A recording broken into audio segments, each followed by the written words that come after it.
자, 오늘은 이 오순절의 성령 강림으로 교회가 탄생했습니다. 하루 3,000명, 5,000명. 메가처치죠. 셀 수 없는 무리들이 몰려왔습니다. 드디어 교회가 시작이 되었는데요. 오늘 이 본문은 신약의 교회에 출발한 사도행전의 교회의 원형을 보게 됩니다. 그래서 코로나 팬데믹 이후에 교회론적 고민이 많아졌는데 오늘 이 신약의 사도행전의 교회를 우리가 자세히 들여다보면 오늘의 교회에 답이 있습니다. 오늘 이 오리지널한 교회의 모델을 우리가 살펴보기를 원하는데 오늘 이 구절은 한 구절도 놓치기 어려워요. 신약의 교회가 어떻게 출발되었는지를 이제 보게 되는데 이걸 살펴보면서 오늘 우리 교회도 이 초점을 맞추고 달려가야 될 것이고 또 교회다운 교회, 또 건강한 교회를 위해서는 오늘의 이 본문을 잘 우리가 붙잡아야 됩니다. 자, 오늘 이제 구절로 이제 살펴볼 텐데요. 제일 첫 번째가 그겁니다. 사도의 가르침을 받았다는 거죠. 여러분들 본문을 보시면 오늘 사도들의 가르침을 받았다. 가장 먼저 이게 나와요. 그러니까 교회의 중요한 것 중에 하나가 뭐냐면 사도들의 가르침이 있어야 된다는 거예요. 사도들의 가르침. 교회에서 매우 중요한 것은 말씀의 가르침이니. 사도들의 역할 중에 하나는 뭐냐? 말씀을 가르치는 일이다. 이게 에베소서 4장 11절 12절에도 나오죠. 목사와 교사로 세우신 이유는 성도를 온전하게 하여 봉사일을 하게 하며 그리스도의 몸을 세우려 하심이라 그랬습니다. 자, 그러므로 건강한 교회는 그냥 세워지지 않습니다. 말씀으로 세워진다. 그래서 목사는 부지런히 가르치는 일을 해야 돼요. 예수님의 공생애를 보아도 세 가지죠. 하나는 프리칭입니다. 설교. 두 번째는 티칭, 가르침이요. 세 번째는 힐링입니다. 근데 이제 프리칭과 티칭, 이거 다 같이 말씀을 가르치는 일이죠. 그런 의미에서 신약의 교회는 학습 공동체입니다. 학습 공동체. 하나님의 말씀을 계속해서 배우고 그 말씀의 능력을 경험하고 그 말씀을 통하여 영혼이 자라가는 것. 그것이 교회의 중심부에 놓여 있어야 합니다. 그래서 공동체는 결국 말씀이 가는 곳까지만 가고 하나님의 말씀이 그 교회의 기준이 되고 중심이 되고 방향을 제시하고 그 말씀을 통하여 비전을 이제 만들어 가게 되는 거죠. 그래서 교회 안에 어떤 논리 세상적인 가르침, 이념, 지성, 논리 이런 철학이 교회 안에 들어오는 것이 아니고 말씀으로 이끌어가는 교회. 초대교회가 이 표적과 기사들이 많이 일어났지만 더 강조되는 것은 그런 기적적 체험보다 하나님의 말씀이 더 중요하다. 그래서 그 말씀을 받은 사람들이 세례를 받고 이날의 수가 참신이 되었더라. 말씀이 들어가야 믿음이 생기고 말씀이 들어가야 교회의 생명력이 일어나는 거죠. 그래서 교회의 활기나 이런 것들은 다 말씀에 의해서 일어나는 것입니다. 한국 교회사를 이제 초기에 보면 이 선교사님들이 한국 교회에 이제 복음을 전하는데 참 놀라운 것은 한국 백성들, 이 조선 사람들은 성경 말씀을 그렇게 공부하는 것을 즐거워했다는 거예요. 그래서 옛날에 보면 여러분 말씀 사경회라는 게 많이 있었어요. 말씀을 배우고 듣는 것을 너무너무 행복해하고 열심히 했던 한국 교회가 이제 이렇게 성장하는데 굉장히 중요한 요소가 말씀이었습니다. 자, 오늘 또 이제 우리 교회가 전반기에 이제 양육 훈련을 받고 양육도 받고 훈련도 받고 지금 매일매일 어마어마한 사람들이 하나님의 말씀을 공부하고 있습니다. 굉장히 중요한 일이고 교회가 세워져 가는데 핵심은 말씀이 중심에 놓여 있어야 한다는 것입니다. 또 하나는 서로 교제하며라는 대목이죠. 서로 교제하며. 자, 서로 교제하며. 이 펠로십이고 헬라어로는 코이노니아, 우리가 많이 들었던 얘기입니다. 그리스도의 몸이 서로 이제 우리의 가진 것을 나누고 교제하는 것. 이제 교제를 통하여 교회가 하나가 되는 그런 일들이 일어납니다. 그래서 우리는 함께 모여 교회를 이루는 거죠. 그래서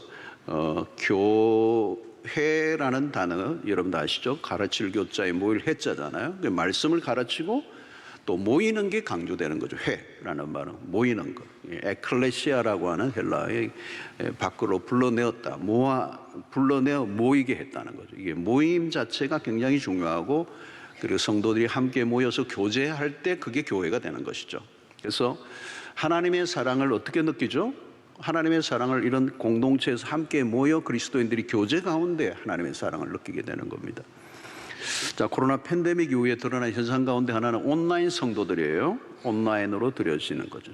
이게 코로나라고 하는 특수한 상황 속에 어쩔 수 없는 선택이었던 게 온라인인데 그게 아주 고착이 되어버린 거죠. 온라인에 아주 의존해버리고 이 공동체에 나오지 않는 성도들이 있습니다. 그래서 온라인 교회도 이제 생겼어요.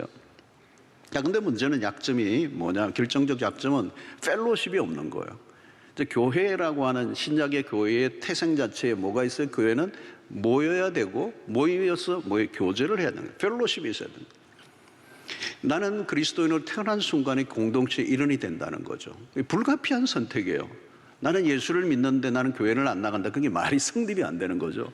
예수를 믿는 것 자체가 교회의 일원이 되는데 나는 교회를 안 나가겠다는 것은 성립이 안 되고, 교회를 나온다는 것은 서로가 펠로십을 하는, 이제 관계를 맺는, 이제 이런 것이 교회의 건강성의 핵심이죠. 자, 이런 우리는 혼자서는 신앙을 유지하기가 어려워요. 또 홀로는 완전한 신앙이 될 수도 없어요. 우리는 함께 하면서 펠로십 가운데 서로가 서로에게 영향을 주고받으면서 믿음이 자라는 것. 누군가를 우리는 누군가로부터 내가 돌봄을 받고 또 누군가에게 영향을 주고 돌보아 주는 이 일이 우리 간에 유기적으로 연결되어 있습니다. 여러분, 혼자 툭 떨어져서 신자가 된 사람은 아무도 없습니다. 교회 안에 와서 좋은 믿음의 신앙인들을 보면서 내가 보고 배우면서 영향을 받는 거잖아요. 그게 펠로십 안에서 일어나는 것입니다. 정말 옆에 좋은 신자들이 우리 교회는 많이 있거든요. 그 만나서 보면 신앙생활 저렇게 해야 되는 거구나. 저렇게 하는구나. 이렇게 계속 영향을 받는 것이죠. 그리고 은혜로운 공동체 안에 들어가면 영적인 흡입력이 강해서 이 영향력이 굉장히 강하게 일어나고 영적인 시너지들이 일어나는 것입니다. 그래서 피상적인 교제가 아니고 교제 안으로 깊이 들어가서 함께 울고 함께 웃는, 이것이 오늘 우리에게 주신 하나님의 큰 선물 중에 하나입니다. 그래서 친교 공동체, 서로 모든 걸 나누는 것입니다. 단순한 인간적인 교제가 아니고 영적인 펠로십인, 신앙의 모든 것을 공유하는 것입니다. 그죠? 기도를 통해서 또 우리의 삶을 나누고 또 서로에게 선한 영향력을 끼치는 그런 삶을 살게 되는 것이죠.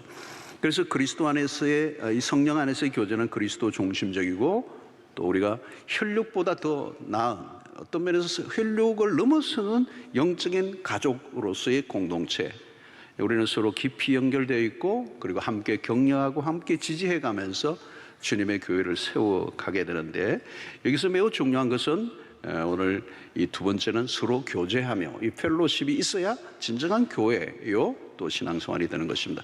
그 다음에는 떡을 떼며라는 것이, 떡을 떼며 애찬을 나누는 일입니다. 모일 때마다 음식을 나누고 다음에는 떡을 떼는 성찬을 행했어요. 그래서 초대교회는 모일 때마다 이 성찬을 했습니다. 우리는 지금 잘 좀 못하는데 사실 모일 때마다 하는 게 가장 좋아요. 그리스도의 십자가의 죽으심을 묵상하고 기념하고, 예수님이 십자가를 지시기 전에 이 성찬을 제정하셨죠. 주님이 오시는 날까지, 다시 오는 날까지 이 일을 행하도록 하셨어요. 그래서 그 당시는 모이면 큰 빵을, 우리는 조그마한 걸 가지고 약식으로 하는 편인데 그때는 큰 빵을 덩어리로 충분히 이렇게 식사를 해요. 빵으로 밥을 먹고 이게 배를 채우고 그 다음에 남은 거 가지고 또 성찬 예식을 하는데, 이제 먹을 때마다 그리스도의 죽으심을 기억하고 우리가 피로 맺어진 언약의 공동체다라는 것을 재확인하는 거죠. 그리고 교회를 이끌어가는 모든 힘에는 그리스도의 십자가가 있는, 그래서 그 피를 마시고 그 몸을 먹는 자들은 모든 계층이나 모든 차이를 뛰어넘어서 하나가 되는 그 일들이 초대교회에 모일 때마다 이제 성찬을 했습니다. 이번에 이제 우리가 고난 주간에 이제 철야 때 이제 성찬을 행하게 되는데, 이 성찬을 통하여 우리가 하나다라는 것을 확인하게 되죠. 자, 또 하나 뭐가 있죠? 오로지 기도하기를 힘썼다는 겁니다. 오로지 이 초대교회의 핵심은 기도가 중심에 있었던 거죠. 신약의 교회의 출발 자체가 기도예요. 그 기도를 전심으로 기도하면서 성령을 받은 거잖아요. 성령 공동체는 기도의 공동체. 그래서 기도는 어떤 요식적인 절차나 프로그램이 아니고 교회의 중심부에 놓여 있다는 거죠. 그래서 여러분 어느 교회나 가보면 그 교회의 기도가 어느 부분에 놓여져 있는가가 굉장히 중요한 겁니다. 목회자에게도 목회에 있어서 그 기도를 어느 자리에 둘 거냐는 거죠. 그런데 이 초대교회는 중심부에 있어서요. 중심에, 우선순위에 있었다는 거죠. 그냥 뭐 기도가 하나의 프로그램 중에 하나로 들어있는 게 아니라 그냥 기도가 핵심에 있었던 거죠. 아마 이것은 제자들이 오순절 이후에 절실하게 깨달았던 것 같아요. 여러분, 성령이 역사하는 교회의 특징은 기도가 강합니다. 기도를 빼고는 설명할 수 없고 기도가 약해지면 무기력해지는 겁니다. 모든 교회를 일으키는 그 에너지의 원이 어디에서 나오느냐? 기도에서 나오는 거거든요. 그래서 이것은 공동체적인 기도인데 120명이 전심으로 기도하면서 성령이 임하시고 교회가 폭발하는 역사예요. 여러분, 우리 교회는 기도하는 교회로 알려져 있습니다. 한국교회 수영로교회 하면 기도하는 교회다, 이렇게. 참 너무 감사해요. 뭐 한국교회가 이렇게 130년에 오르면서 굉장히 잘 갖추고 뭐 건물도 훌륭하고 프로그램도 훌륭하고 뭐 다 괜찮아졌어요. 그런데 교회가 약화된 이유가 뭐냐면 사실은 기도의 약화예요. 그래서 우리 교회는 기도의 DNA가 있는데, 이것은 우리 원로 목사님이 기도하시는 분이고, 뭐 기도하면 우리 목사님을 생각하게 되고, 또 36년 목회하시면서 종로교회가 기도의 뿌리가 깊이 내려 있고 기도의 DNA가 우리 교회 안에 있는 거거든요. 그래서 한국교회 전체에 이런 부분에 대해서 좋은 영향을 끼치겠는데, 여러분, 요즘 우리 철야기도를 보면 굉장히 뜨거워요. 뭐 금요일날 지금 대단한데 무슨 일인지 저도 모르겠어요. 뭔가 일이 일어날 것 같은 코로나 팬데믹 이후에 더 많은 분들이 금요일날 모이고, 뭐 늦게 오면 자리가 없고 부속 건물로 들어가고, 그리고 이 말씀을 마치고 기도하는데 얼마나 뜨거운지 뭐 지금 뭐 중고등부 청년들도 그렇고 굉장하게 기도하거든요. 뭐 한 번도 안 와보신 분들은 구경 삼아 와보시기 바랍니다. 여러분, 기도를 강구하면 교회는 위기를 맞아요. 기도에 대해서 말하는 교회는 많은데 진짜 기도하는 교회는 많지 않아요. 기도 세미나도 해요. 또 기도회도 있어요. 근데 기도를 진짜 하는 것과는 달라요. 이 오순절에 있는 초대교회는 이 기도가 센터에 있는 거죠. 그래서 사실은 교회는 딴 게 없어요. 뭐 복잡한 프로그램이나 이런 게 있는 게 아니고, 말씀과 기도가 이 두 축이 센터에 있으면 그 교회는 당할 곳이 없습니다. 자, 그 다음에 저는 뭐죠? 물건을 서로 통용하며 그랬습니다. 44절, 45절 두 구절에 걸쳐서 놀라운 얘기가 있죠, 여러분. 유무상통을 한다는 거죠. 여러분, 당시에 절기를 지키러, 오순절 이 절기를 지키기 위해서 외국에서 이 디아스포라, 흩어져 있던 유대인들이, 순례자들이 예루살렘에 모여 있다가 오순절에 성령 사건이 일어나면서 그들 가운데 예수를 믿는 사람들이 일어나고 그들이 공동체 안에 들어오니까 갑자기 교회가 생긴 거죠. 그러니까 그들이 본국으로 돌아가지 않고 머물러 있는데 그들의 누군가 필요를 채워줘야 하는데 엄청난 사람들이 모여 있는데 이 돈이 필요한 거잖아요. 그들에게 먹을 것을 제공하고 잠자리를 제공해주고, 오늘같이 뭐 호텔이 있고 뭐 좋은 그런 환경이 없는 상황 속에서 공동체가 그 디아스포라에 있는 사람들을 받아들이려고 하면 상당히 이제 전쟁이 필요가 있는데, 성도들 가운데 은혜 받은 사람들이 자기의 재산을 내어놓는 거예요. 이게 이제 사장에서도 나오는데 유무상통. 여러분, 어디 가나 가진 자와 가지지 못한 자의 긴장감이 있는 거고, 인류 전체가 겪고 있는 난제 중에 하나가 분배예요, 분배. 비밀금 부익부의 현상이 일어나 몰린단 말이죠. 이걸 정치적으로 뭐 제도로 해결하려고 하지만 인류 역사가 풀어내지를 못해요. 왜냐하면 인간의 이기심이 있기 때문에. 지독한 이 이기심이 내 것을 움켜쥐고 내놓지 않으니까, 나누면 다 함께 잘 살 수 있는데 이게 유통이 안 되는 거예요. 이 공평이 안 되는 거잖아요. 그러니까 성령이, 그런데 오늘 오순절에 교회 안에 무슨 일이냐, 내 것을 아무도 내 것이라고 주장하지 않는다는 거예요. 소유의식이 이렇게 내려놓은 거죠. 이건 엄청난 것입니다. 그래서 오순절의 사건으로 인하여 뚜렷한 특징을 방언으로 얘기하는데, 방언은 우리 오순절주의 교회들은 이 방언을 굉장히, 인간의 개인적 체험을 굉장히 많이 강조하는데, 실제적으로 사도행전에 일어난 가장 이 초대교회에 일어난 뚜렷한 성령의 충만의 현상은 뭐냐면 자기의 물질의 소유욕이 사라진 거예요. 그리고 자기의 물질을 공동체를 위해 내어놓은 것입니다. 그래서 유무상통하고 그들에게 핍전한 자가 없고 가난한 자가 없어진다. 이기심이 해체되어 버린 거죠. 인간의 가장 원초적인 욕망이 물질에 관한 것인데 그 욕망의 힘을 잃어버린 거예요. 삶의 놀라운 변화죠. 이것은 이런 사랑은 어떤 제도나 시스템으로 되는 게 아니에요. 사도행전을 보면 사랑이라는 단어가 한 번도 나오지 않는데 사랑의 실체가 그들의 삶 속에 드러나고 있었던 거죠.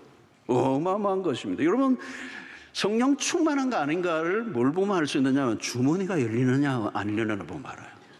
물질적 유무상통하는 공동체는 이건 강력한 공동체. 이게 공산주의자들이 이것을 해보려고 했지만 공평하게 나누려고 했는데 정치적으로 강요하면서 만들어낸 사회적 분배는 실패로 끝나버렸잖아요, 여러분. 그러니까 성령이 임하시면 자발적으로 자기들이 내어놓고 연약한 이웃을 섬기는 이 샬롬의 공동체. 이게 샬롬이 일어난 공동체는 성령이 임하신 것이죠. 제가 시드니에서 이제 개척의 초기에 은혜가 굉장히 많았어요. 시작하는 교회인데 이제 아무것도 없는 거잖아요, 개척을 하니까. 그런데 신기한 것은 무엇인가 이런 게 필요한데 저게 뭐가 필요한데 이렇게 생각하고 있으면요, 주일날 누군가 거기를 갖다 놨어. 누가 갖다 놨는지도 몰라요. 아무도 이름을 내세우지도 않아. 그냥 누군가 필요를 느끼면 그 필요를 채운 것이죠. 그냥 기다리지 않고 누군가 못 본 척 하지 않고 누군가 하겠지가 아니고 어떠한 부족이 보이면 서로 채우려고 한 것입니다. 너무 재밌었어요, 개척을 할 때.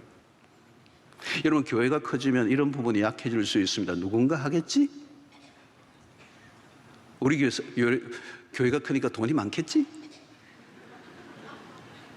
예산을 가지고 하면 되겠지? 공금으로 하면 되겠지? 여러분, 참 우리 교회는 그래도 참 선한 역사들이 많이 일어나요. 자발적 헌신을 많이 해요. 희생적인 신자들이 많아요. 이름도 없이 빛도 없이 섬기는 일꾼들이 많아요. 자기의 물질을 기꺼이 내어놓는, 상상할 수 없는 그런 헌신을 하는 분들이 계세요.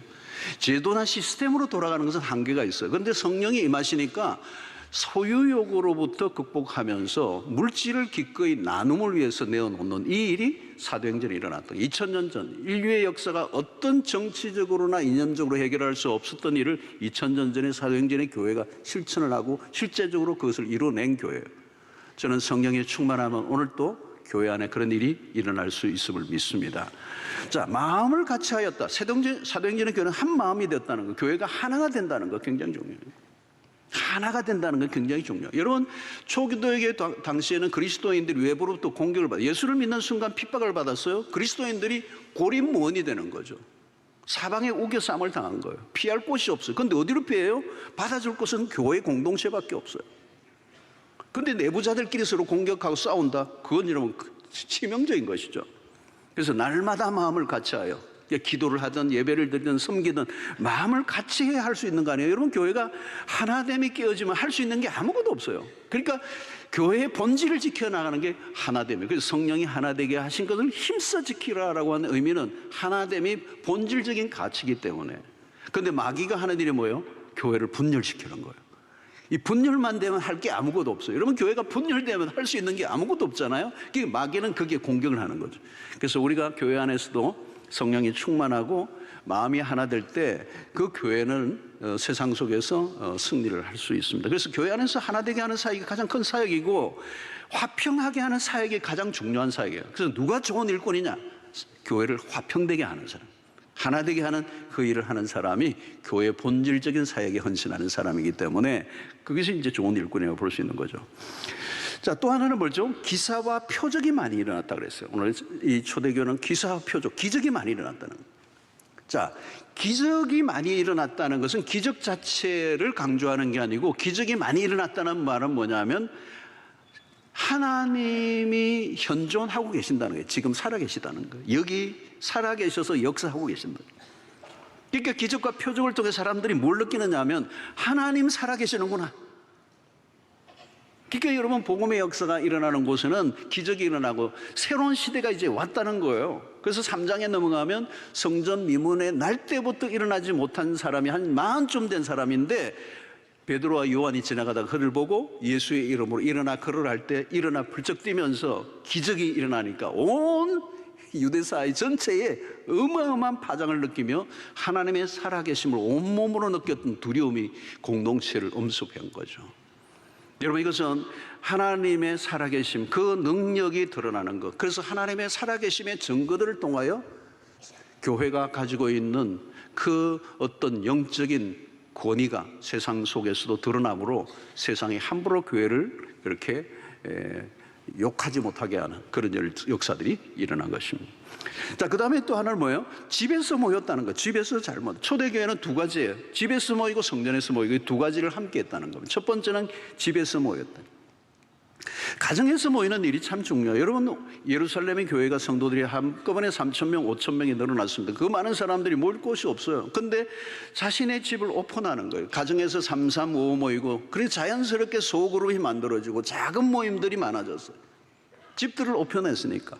그러니까 메가처치, 예루살렘 교회는 메가처치인데 가정에서도 소그룹으로 모였다는 거예요. 가정 같은 교회들이 공동체 많이 일어나므로 가정에서 모이니까 깊은 친밀감이 있고 결속감이 강해지는 거예요. 여러분, 우리 교회에도 사랑방 모임이 있습니다. 또 이 사랑방을 이끄는 분을 우리는 목자라고 그럽니다. 가정에서 모이는 작은 교회예요. 그러니까 우리 교회에 이 사랑방 안에 들어가면 정말 우리 수영로 교회를 경험할 수 있는 곳은 사랑방이에요. 이 작은 모임. 여러분, 이 사랑방 안에 들어가지, 소그룹 모임 안에 들어가지 않으면 소속감을 가지기가 어려워요. 아무리 교회를 다녀도 나그네요. 내 교회라는 느낌이 들어야 되는데 내 교회라는 느낌이 안 들어요. 여러분, 주일날 이렇게 많은 사람들이 모여있는데 예배만 드리고 가버리면 내 교회라는 느낌이 안 들어요. 예. 우리 목사님 이런 느낌도 별로 없어요. 누구 목사님인지는 모르지만 이게 잘 안 와요. 그러니까 여러분, 소그룹 안에 가야 돼요. 사랑방 안에. 우리 교회 사랑방이 얼마나 많아요, 여러분. 그 안에 들어가서 함께 하는 거죠. 그러면 집을 오픈하는 거죠. 여러분, 사랑방을 하면 자기 집을 오픈해야 돼요. 자, 집을 오픈했다는 말은 마음을 열었다는 거예요. 집 오픈하는 거 쉽지 않죠, 그죠? 그러나 여러분, 열어보세요, 여러분. 사랑방 하는 집은요, 희한하게 집이 깨끗해요.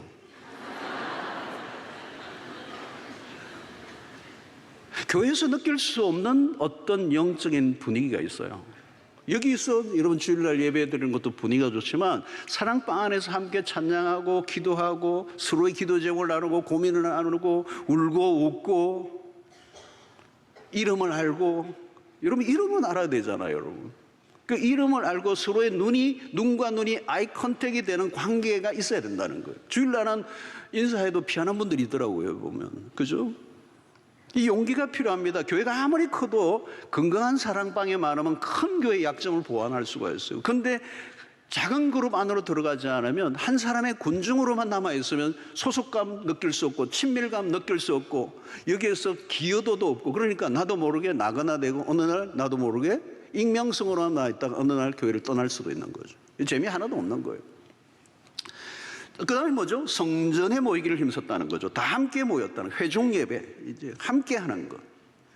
이게 굉장히 중요한 것입니다. 자, 여러분, 우리 교회도 이제, 여러분, 교회가 잘 되는 교회 특징이 뭐냐면 잘 모여요. 잘 안 모이는 교회는 잘 될 리가 없죠, 여러분. 여러분, 우리 교회 주일뿐만 아니고 여러분 평일날도 와보세요. 그냥 사람들이 매일 새벽부터 저녁까지 바글바글해요. 모든 프로그램들이 있으니까. 잘 모이는 거죠, 여러분. 그리고 이것을 억지로 하는 게 아니라 자발적인 모임. 우리 교회는 자발적인 성도들이 많죠. 여러분, 저희 목회 철학 중에 하나도요, 억지로 하게 하지 않아요. 저는 교육 전도자로 저는 교육자로 하면서 교인들과 하면서 억지로 하게 하는 일을 저는 해본 적이 없어요. 자발적으로 좋아하고 기뻐하고 즐거워하는 사람과 함께 하는 거지 인상 쓰고 할 일이 주의 일이 뭐가 있겠어요, 여러분? 우리 교회 여러분 보세요. 특별 새벽기도 금요철학 동원하지 못하게 우리 교육자들에게 자발적으로 나오게 하는 거예요. 억지로 나오게 하면 힘든 거예요. 왜 여러분 은혜로운 예배와 집회를 억지로 나오게 합니까? 유명한 맛집 사람들이 알아서 찾아가잖아요, 여러분. 광고하지 않아도 돼요. 교회도 마찬가지. 은혜가 있으면 모이고 은혜가 떨어지면 아무리 광고해도 안 오는 거예요. 어떤 새벽에 광고는 했는데 왔는데 은혜도 없고 지루하게 잠재우고 이러면 갈 때 기분 나쁘잖아요. 요즘은 여러분 음악회도 수준이 없으면 안 가요. 시간 없고 그런데 음악회 아무나 가나요, 여러분. 그러나 임윤찬 한다 그러면 몇 분 안에 그냥 예약이 끝나버려요. 여러분, 교회도 마찬가지. 성령의 역사가 있으면 되죠. 성령의 임재로 가득하고 인위적으로 하고 사람들을 올가맬 일이 하나도 없어요. 성령의 역사는 막을 수가 없는 거죠. 여러분, 사람이 사람을 모이게 할 수 없습니다. 쇼를 한다고 모이겠습니까, 여러분? 교회가 무슨 생쇼를 매주 어떻게 하겠습니까? 공동체의 모임 가운데 성령이 임하시고, 그리고 집과 성전의 모임이 함께 동시에 모이는 거죠. 그래서 소그룹으로도 모이고 공동체적으로 모이고, 이게 두 가지가 같이 있을 때 신앙의 밸런스를 맞출 수 있다는 것입니다. 그래서 이것이 초대교회에서 우리가 볼 수 있는 모델입니다. 자, 그 다음에 뭐죠? 기쁨과 순전한 마음으로 음식을 먹고 이랬어요. 자, 초대교회를 모일 때마다 중요한 게 뭐냐? 음식을 같이 나누었다는 거예요. 친밀함을 나눌 때 중요한 것은 먹는 거다, 먹는 거. 함께 음식을 나누면서 친밀감이 깊어지는 거예요. 그래서 먹는 게 강조되고 있어요. 음식을 먹고. 예수님도 먹는 걸 좋아하셨는데 이 초대교회도 먹는 걸 중요해요. 그러니까 먹는 게 중요하구나. 자, 그런데 여기 보면 기쁨과 순전한 마음으로 음식을 먹고, 순전한 마음. 그러니까 이 말은 뭐냐면 음식을 먹을 때, 소그룹으로 모일 때, 함께 가정에서 모일 때 다른 사심이 있으면 안 된다는 거예요. 복선을 깔고 밥을 먹으면 안 된다는 거예요. 순전한 마음으로 순수한 교제해야 된다. 다른 목적을 가지고 들어와 교제하면 안 된다는 거예요. 자기 비즈니스를 가지고 소그룹 안에 들어오면 안 된다. 사랑방으로. 사랑방에 들어왔는데 자기의 목적을 가지고 들어오는 거예요. 안 돼요, 여러분. 정치적인 목적으로 사랑방에 들어와 활동해도 안 돼요. 교회를 정치의 장으로 만들어서는 안 되죠. 한 사람의 시민으로서 정치 활동은 교회 바깥에서 하면 되고, 교회 안에서는 우리가 신령한 일들을 위해서 해야 되죠. 이 호주에 있을 때 어느 교회는요, 교인들 간에 계모임을 해서, 계모임. 그 계주가 생긴 거예요. 근데 그분이 평소에는 사람들에게 굉장히 친절하고, 막 사역도, 봉사도 열심히 하고, 신실하게, 다 사람들에게 인정한 거예요. 인정을 받은 거예요. 돈도 좀 있는 것처럼. 그래, 막 이 개를 모아가지고 개를 해야 돼. 이 개주가 도망을 친 거예요. 그 교회가 쑥대밭이 돼서요. 어마어마한 규모의 그 개가 된 거예요. 그 개판이 된 거죠, 그래서. 보통 문제가 아니에요. 순전한 마음으로 교제하라는, 순전한 마음으로 교제하라는. 그리고 여러분, 여기에 음식을 나눈다 그러니까 이거 오해한 분들이 계세요. 이민교회는 예수 안 믿는 분들도 교회를 와요. 그거는 교육 모임을 하는데 1부는 간단하게 드리고 2부가 본격적이에요. 2부가 뭐냐? 이제 뭐 한 잔씩 하고, 막 맥주, 막 여름에 막 히야시 된 거 가져와가지고 가라오케 틀어놓고, 두만강 푸른 물에 뭐 노젓는 베드로 막 이러면서 막 너무 나가버리고, 너무 나가버리고. 이게 지금 먹는다는 말을 오해한 거예요, 여러분. 초대교회는 교제할 때마다 먹을 게 있다. 여러분, 이게 이 친밀감을 나누는데 먹는 것부터 중요한 게 없어요. 여러분, 먹는 게 없는데 여러분 오래 하고 있으면 좀 더 신경질 나요. 빨리 안 맞추나 그러고. 배가 부르면 여러분, 이 먹는다는 것은 굉장한 의미가 있는 거죠. 여러분, 마음도 푸근해지고 친근해지고. 여러분, 한 10년 사귀었는데 한 번도 같이 밥 먹은 적이 없다. 안 친한 거예요, 그거. 밥 한번 먹자 그러고 한 10년 안 친한 거예요. 이런 사랑방도요, 우리 교회 사랑방 잘 되는 집은, 사랑방은 차만 마시고 헤어지지 않아요. 밥을 먹어요. 차 마시는 사랑방과 밥 먹는 사랑방을 분석해 봤어요. 차 마시는 사랑방은 아무래도 냉랭해. 밥을 먹으면서 김치도 먹고 약간 끼기도 하고 막 이러면서 웃기도 하고, 우리는 서로 사랑받기 태어난 사람, 이렇게 해야. 여러분, 사랑방 안에서 함께 먹는 거예요. 우리 청년들에게, 우리 중고등부 아이들에게 치킨도 한 번씩 사주고, 뭐 붕어빵도 구워주시고 막 이러잖아요. 여기 먹으면서 아이들이 힘을 얻어요. 격려가 돼요. 우리 교회가 로드맵 미니스트리를 하면서 목회자들을 섬기는 사역들도 많이 하는데, 그 굉장히 우리가 환대를 해요. 환대. 먹는 게 그 자체가 중요한 게 아니라 그것을 통하여 환대를 느끼고 그게 치유가 되고 그러는 거거든요. 그러니까 대충 대접하는 게 아니에요. 지극정성을 다해요. 왜? 그게 치유기 때문에. 상처 있고 고통하는, 그래서 절망하고 목회를 그만두고 싶은 사람들, 목회자들을 일으키는 일들을 하니까 얼마나 놀라운 일이에요. 별거 아닌데 큰 것이죠. 여러분, 교회도 여러분, 리더 중에 리더는 뭐냐? 밥 잘 사주는 리더예요. 주머니는 열고 말은 적게 하고, 말은 많은데 안 사주고, 그건 좋은 리더가 아니죠, 여러분. 기쁨과 순전한 마음으로 했어요. 초대교회의 특징이 뭐냐? 기쁨이 있었다는 거예요. 교회 오는데 우울하고 침통하면 어떻게 되겠어요? 복음이 있는 교회는 기쁨이 있는 거예요. 잘 되는 교회, 건강한 교회 특징이 기뻐요. 예배할 때도 기쁨이 있잖아요, 여러분. 그죠? 율법적 교회는 기쁨이 없어요. 굉장히 분위기가 침통해요. 바리새인들의 얼굴을 여러분 상상해 보시겠습니까? 기쁨이 없어요. 억압과 그런 강요가 있는 분위기, 뭔가 짓누르는 분위기. 그 복음이 희미한 교회이기 때문에 그런 것이죠, 여러분. 초대교회 상황을 보면 외적인 상황은 기뻐할 수 있는 상황이 아니에요. 근데 마음으로는 기쁜 거예요. 어떻게 해요? 바울이 감옥 안에 있으면서도 내가 기뻐한다고 얘기하잖아요. 억누를 수 없는 기쁨이 그리스도 안에서 주어졌기 때문에 그들이 기뻐한 것입니다, 여러분. 여러분, 우리는 기쁨을 추구하기 때문에 기쁨이 오는 게 아니에요. 믿음 생활을 제대로 하다 보면 기쁨이 따라오는 거잖아요. 그러니까 초대교회의 이 교회는 기쁨이 있었던 거죠. 여러분, 오늘 우리 교회도 기쁨이 충만한 교회가 되기를 원합니다. 근데 어떤 교회는요, 막 바깥에서 막 기쁘게 하다가 교회만 들어오면 침통하게 들어오시는 분이 계세요. 기뻐해야 돼요, 여러분. 가끔 저는 이제 이 특세 같은 거 할 때 새벽에도 있잖아요. 그래서 뭐 그냥 새벽 3시, 4시 막 이렇게 꼭두 새벽에 오는데도 교인들이 막 타박타박 걸어오면서 막 웃는 소리를 들으면요, 저 위에 방에 있다가 새벽에 나도 막 희열이 찾아요. 다 동건지 어떻게 된 거지? 막 기쁨이 넘치는 거잖아요. 기쁨이 넘치는 교회는 건강해요. 그 기쁨의 이유가 복음이기 때문에, 하나님이기 때문인 거죠. 자, 그 다음에 뭐죠? 하나님을 찬미하며래요. 예배 공동체예요. 예배가 중심에 놓여요. 수직적 교회, vertical church라고 그래요. 하나님과 다 있어야 돼요, 교회가. 모든 회중이 하나님께로 향해 있어야 돼요. 사람이 아무리 모여도 교회의 중심은 하나님이시다라는 것을 무엇으로요? 예배를 통하여 증명해야 되는 거죠. 그래서 교회를 항상 물어야 되는 거야. 사람 중심이냐, 하나님 중심이냐. 사람이 1,000,000명이 모여도 사람이 중심이 되면 안 돼요. 교회는 언제나 하나님이 중심이 되고 하나님이 보좌의 중심에 앉아 계셔야 되기 때문에 그분을 예배하는 공동체. 그래서 모든 것은 예배로 결정된다. 예배로 시작해서 예배로 끝나고, 예배가 죽으면 교회도 죽고, 예배가 무너지면 교회도 무너지는 거죠.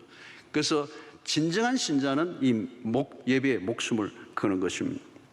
그래서 여러분, 봉사자들 가운데서도 봉사 때문에 예배를 놓치고 있다면 봉사 그만두셔야 돼요. 수정하셔야 돼요, 수정.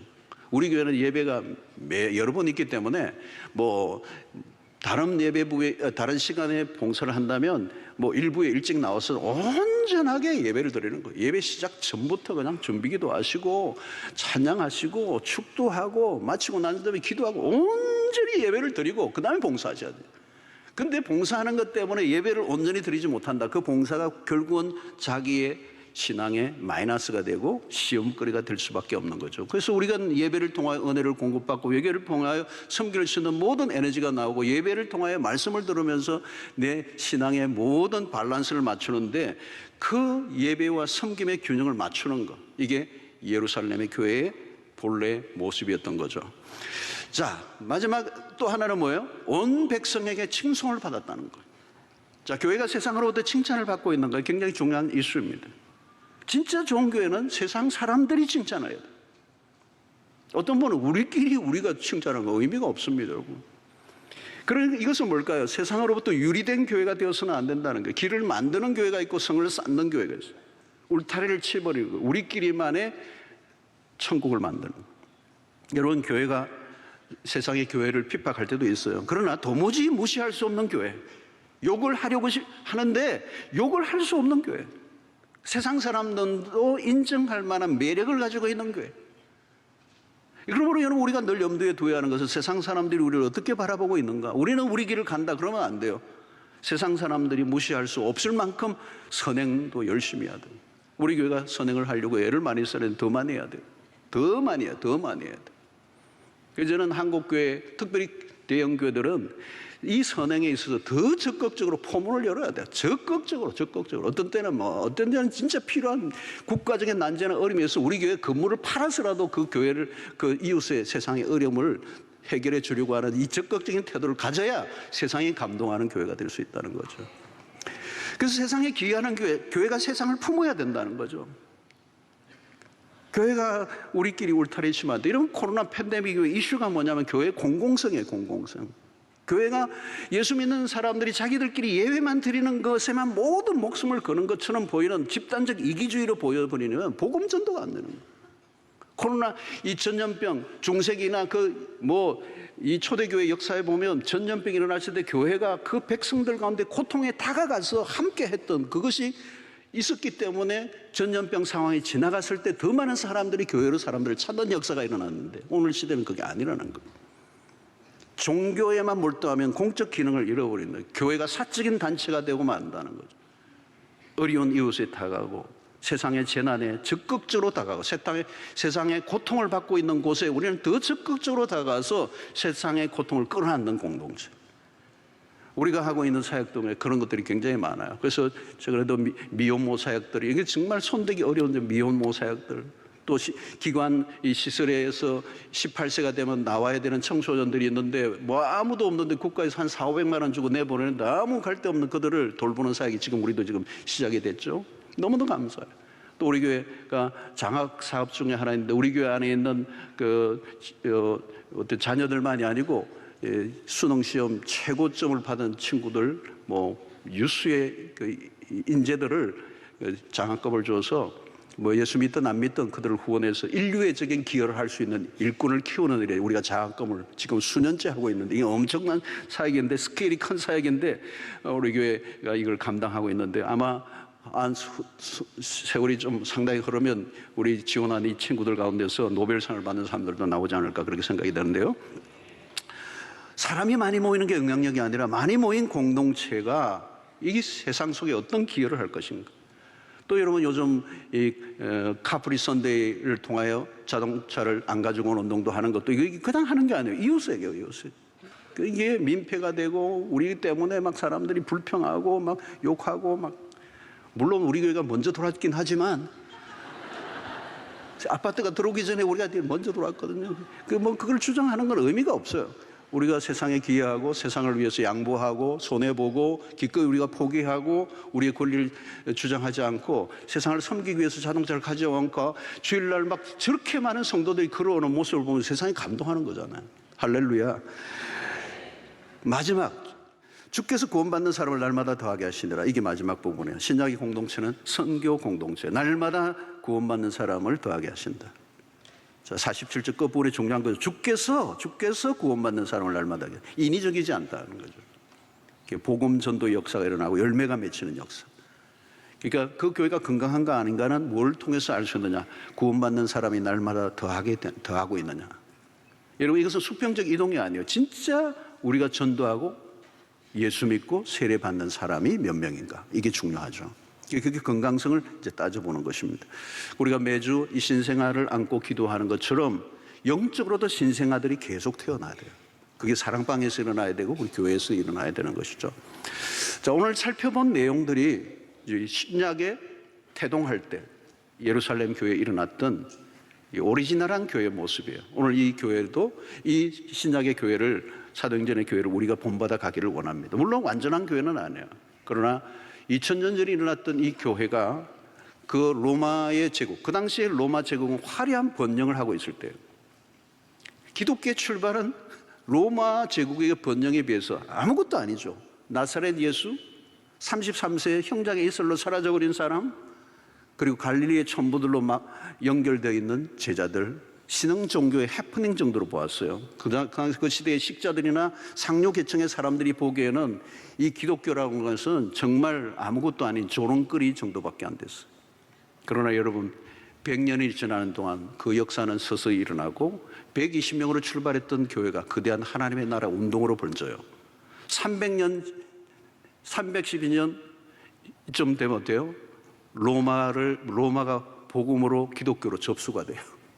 로마는 사라져요. 그리고 바울을 중심으로 한 스바나, 스페인으로 간 복음이 유럽의 문명을 바꿔버려요. 기독교가. 여러분 초대교회에 미미하게 출발했던 교회, 그러나 오순절에 성령이 임하시고 그 신약의 교회는 2000년 역사 속에 쇠하지 않고 지금도 하나님의 백성들을 일으키시는 하나님의 나라 운동이 진행되고 있습니다. 나라가 사라지고 민족이 사라지고 때로는 제국이 사라져도 하나님의 교회는 지금까지 마치 불멸의 교회처럼 달려오게 하시고 구원받는 자들을 지금도 날마다 더하게 하시는 줄로 믿습니다. 지상의 교회는 완전하지 않아요. 그래서 존 칼빈은 교회는 신비와 혼란이 혼재한 곳이다. 불완전한 지상의 교회이지만 여전히 하나님은 살아계시고 그 교회를 통하여 일하고 계시고 구원의 역사를 일으키시고 세상이 감당할 수 없는 대한 공동체로서 주님의 교회를 사용하고 계신다는 사실을 우리는 믿습니다. 우리 수영노교회가 갈수록 더 복음이 살아있고 그리스도 중심적이고 성령이 뜨겁게 역사하고 하나님을 기쁘시게 하고 이웃을 사랑하고 그 아름다운 공동체를 세워가는 일에 계속적으로 쓰임받는 역사가 일어나는 일에 여러분들 모두가 쓰임받게 되기를 주의 이름으로 축원합니다. 하나님 오늘 또 우리에게 주신 말씀으로 인해 감사를 드립니다. 오늘 교회에 가야 할 길을 초대교회를 통하여 재확인하게 하여 주시고 우리 수영노교회가 이 역사 속에 참으로 건강한 교회, 복음이 살아있는 교회, 성령이 역사하는 교회, 이웃이 칭찬하는 교회, 날마다 구원받는 사람이 더하여지는 교회가 될 수 있도록 주여 은혜를 베풀어 주시옵시고 이 시대에 건강한 대한공동체로서 아름답게 쓰임받을 수 있도록 역동적 교회가 될 수 있도록 그 모든 일에 쓰임받는 우리 모든 성도들이 되게 하여 주시옵소서. 예수님의 이름으로 기도하옵나이다. 아멘.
이제는 우리 주 예수 그리스도의 놀라우신 은혜와 하나님의 크신 사랑과 성령의 교통하심이 초대교회 예루살렘 교회에 일어났던 그 교회 원형을 바라보며 오늘 우리의 수영노교회 그리고 한국교회가 더 건강한 교회로 이뤄서 사도행전 역사를 이루어가는 신사도행전의 역사의 주인공이 되기로 결단하고 돌아가는 백성들 머리 위에 지금부터 영원토록 함께 있을지어다.